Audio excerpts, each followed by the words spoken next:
Today we're doing an automatic transmission service on a FJ Cruiser Toyota 2013 model. It's got the A750 transmission in it. Now we're just going to take the drain plug out, drain all the oil. It's still a bit warm. She's just driven it in. And then we'll take the pan bolts off, 10mm.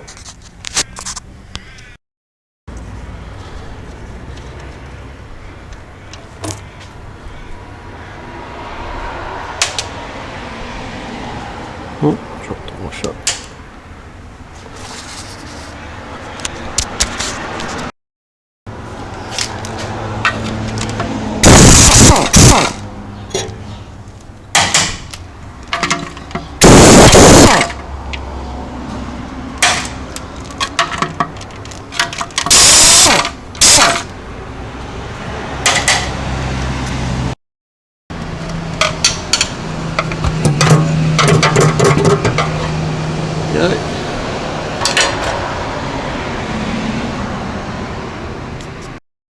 And there we have the filter there.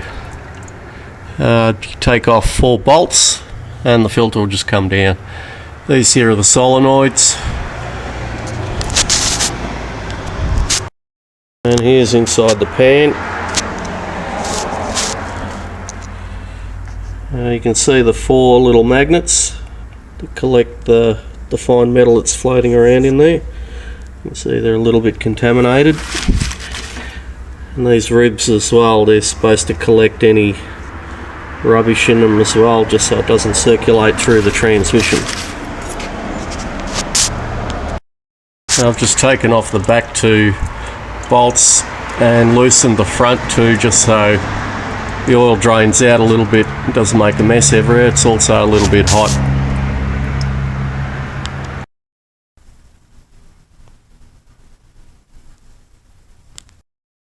And accompanying all that information, here's which solenoids and clutch packs and bands are applied in the different gear ratios.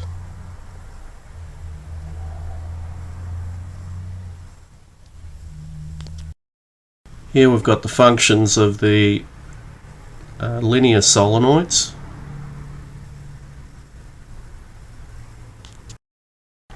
And the function of the on-off solenoids.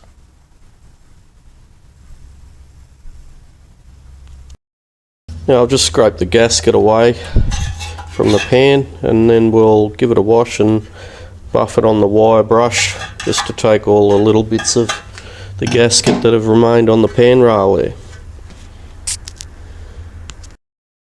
Now when putting a new filter on, make sure you check the O-ring, that the O-ring's still there. If it doesn't have the O-ring, it'll just suck air, so you'll get problems. Now I didn't mention the reason why we replace these filters instead of flushing them. One, they're very hard to flush out because they're shrouded. And another thing, inside the pickup there, you can just see it. What happens, the mesh is actually being sucked via the pump, and it's going up and down. And because it's a stainless steel mesh, it's a fairly hard material. It can develop a split inside the shroud somewhere where you can't see. So that's the reason. You probably could flush it out once, but if you do regular servicing on them, you could probably change a filter every second time and just flush it each time, depending on also how much rubbish is circulating in the pan. If there's a lot of debris, metallic and friction material in the pan, then it'd probably pay to change the filter each time. The thing to do is just make sure the pan rail is nice and clean. We've scraped it and cleaned it and made it dry.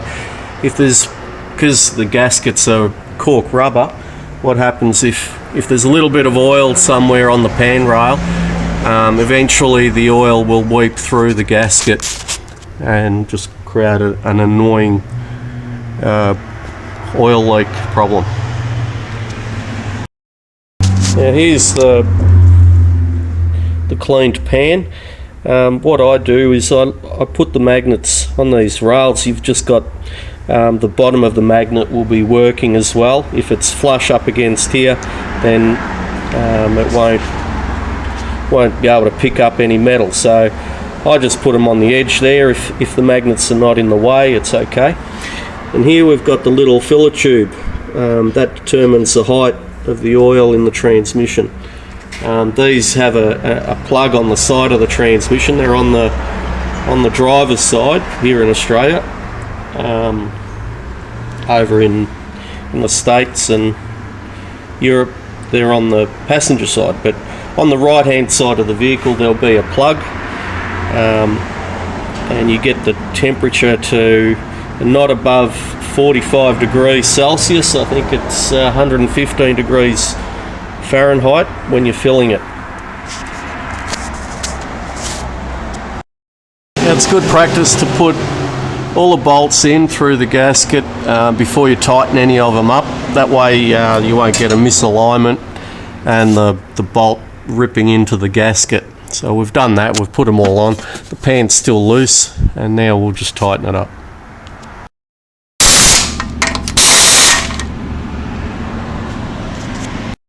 Or that you just check them, they're not over tightened just by hand.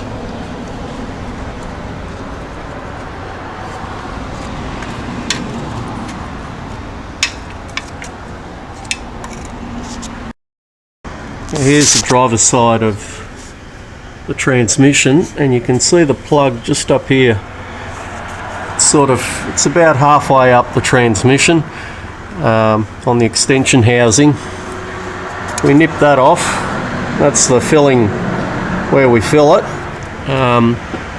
Earlier I showed that little filling tube. We take this little adjuster off, the little plug off, take it off. When the oil starts coming through there, that's the oil level. But initially what we do is we don't take that plug off. We put about 4.5 litres of oil in, start it up, and then we can go ahead and just check the oil level. I forgot to mention that plug size is 24mm or 15/16 of an inch. Using the full synthetic transmission fluid Penrite in these. Now we've got the hose going into the filler hole. We're just going to pump in about 4.5 litres of the full synthetic Penrite in. We're just going to start it up now and go through the gears. Just make sure all the oil's in all the little places where it should be. Foot on the brake hard, handbrake on.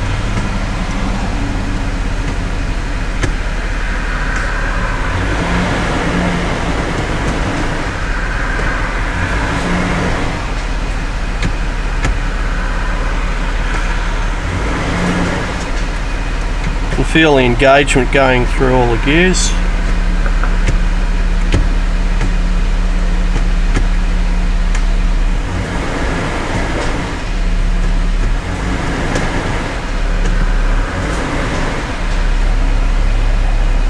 And back into neutral. Handbrake on hard.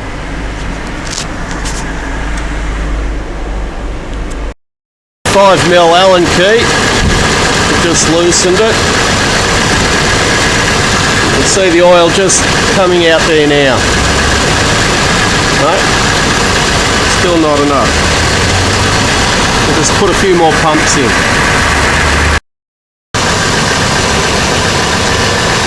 The transmission's at about 40 degrees now. It's just started coming out of there. I'll put the plug back in.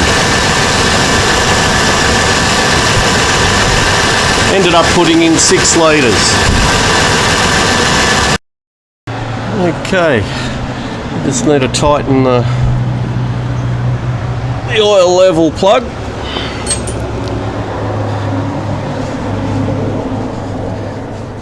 Wipe it off a bit and return the filler plug around the side there. Ended up putting in about 6 litres of fluid, and that's how much dribbled out from 6 litres. Now the filler plug, it's got a little O-ring on it. A lot of people over tighten them, but when there's an O-ring there, you don't need to over tighten it too much. It's basically just enough to make sure that the plug doesn't come off. But too many people over tighten these plugs. They do them up like wheel nuts. We just tighten up that plug. And that's probably tight enough. Like this, make sure you double check everything as you go along. I've just checked the filler plug and the drain plug. Previously I just double checked the filter that I've done it up, and I've gone around a couple of times making sure I don't over tighten the pan gasket. Just recapping, here's the filling procedure. You can see where the refill plug is, and you can see the little oil level tube there where the oil is. Here's another angle of the oil level. According to the book, it should be between 46 and 56 degrees. When we tested it, was at just over 46, I think 46 to 48 degrees, depending on where you pointed the digital thermometer on the pan. I've just taken for a test run and checked for any oil leaks or that there's no problems, and that's how we do a service on a Toyota A750E or F5 speed automatic transmission. Thank you for watching.